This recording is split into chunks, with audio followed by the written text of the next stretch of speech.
I was working here, and it wasn't called Velvet Lounge. It was called Tip's Tavern, and I was running the place for about a year before I took it over, and I ran it as a tavern, but we used to try to have music in here every other Sunday or every other Saturday. It started out like that. And then eventually we started having jam sessions every other Sunday. And for a long time. And the neighborhood started changing. I started losing a lot of customers. So I started thinking, I said, by me being a musician, I can try this as a music, have music in here. And by me knowing a lot of musicians and I played with a lot of musicians, they all gave me some support. And they came down and played. And that's how the Velvet Lounge started. And in 1993, we started having music on a regular basis here. 3 nights a week, Friday, Saturday, and Sunday. Eventually, we moved to Wednesdays. Wednesday, Thursday, Friday, Saturday, and Sunday. So that made it 5 nights a week. So we've been going ever since, 5 nights a week. We're not open in the daytime. We only open at night, but only just for the music, and that's what we tried to create, an atmosphere just for music. And a lot of the young musicians have been coming in here playing. A lot of them have went international from the Velvet Lounge, and finally I realized that the Velvet Lounge was getting a lot of notoriety all over the world, you know. I guess because of the communication thing with the internet and everything, and people, the communication. So that made this place a real important music thing. So and it just started happening, you know, just by being very consistent and having the musicians to come and play and try to create some music. There's a lot of nice musicians in Chicago, a lot of young musicians. Some of them got college degrees, some of them got degrees in music. But what they really needed was a place where they could express themselves and present their music on a base where they could, so they'd be ready to go out and say, well, look, you know, give them the experience of expressing themselves and expressing themselves and their own music. So this is what the Velvet Lounge is all about. It's not about me, it's about the music. And it's about the history of the music and what the music had to go through in order to keep going all this time, and all the musicians that sacrificed and died for this music. So I just think that it's worthwhile preserving. And if we don't, as musicians, don't try to take it and preserve it, and so the truth will come out and it won't be distorted and changed. Eventually it'll come out and it'll be something else.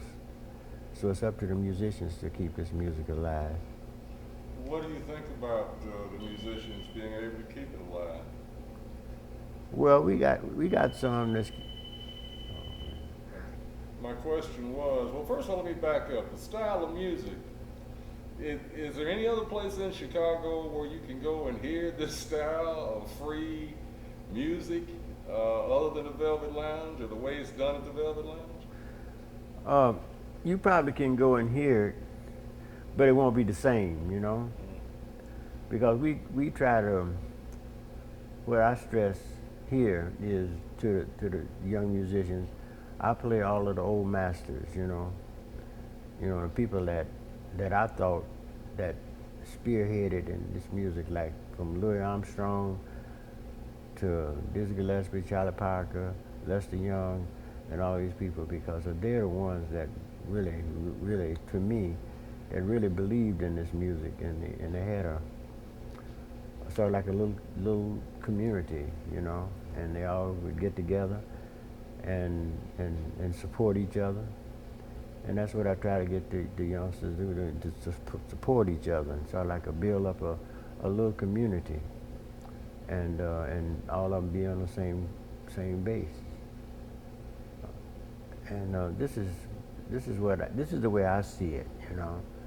And not that there's other music going on, but this music was with a small group of musicians, and and eventually it got larger, and it got bigger, but over a period of years, you know. But a lot of them went a lot of different ways. But I think a lot of them understood, you know, for different reasons, you know, maybe for economical reasons and all that. But for the creativity of the music, these guys, they stuck with it all the way down until they died.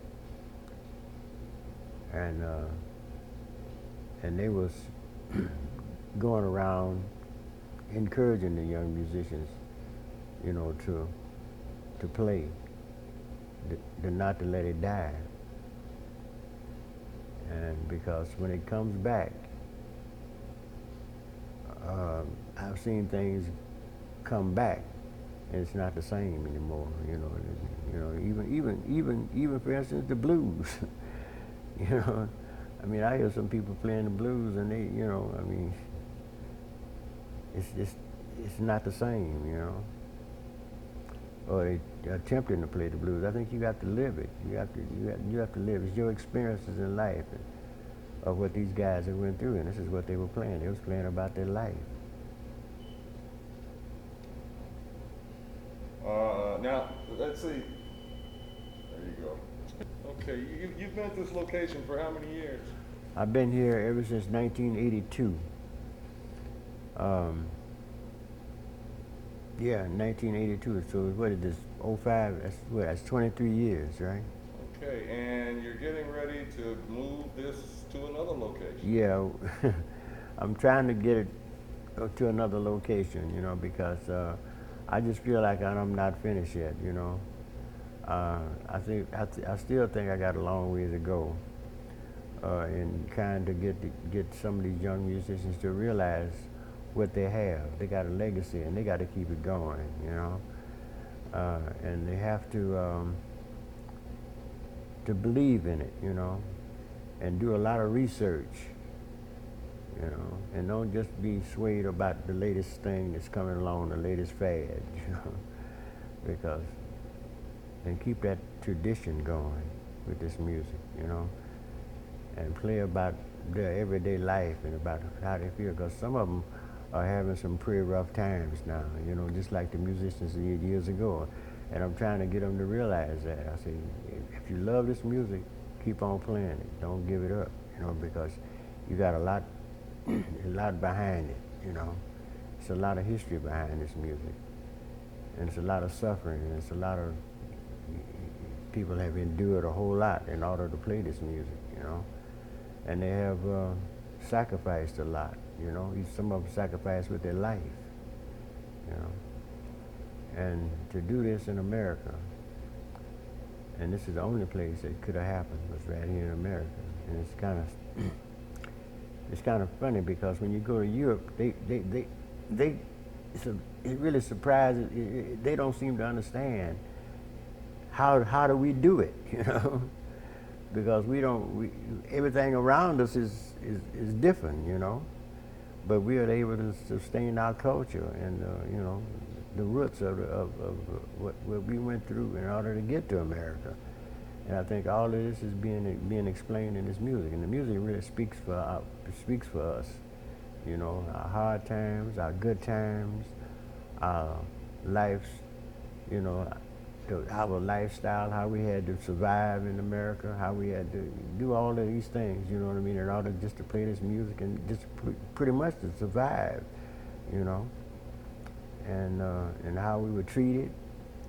So it's a long story, and it's going to continue to go. And this is what I try to get some of the young musicians to understand. You know, they're going to have some good times, they're going to have some bad times, they're going to have some good things going to happen to them, but and still, they can always put that in their music, you know. And I think this is what we try to do.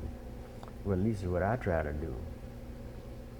So as I'm going through this process of trying to move the velvet, there's a lot of things that's happening to me, you know, a lot of things that's happening, and I just keep on playing the music, and the music keeps me strong, and keeps me believing that this is what I'm here to do.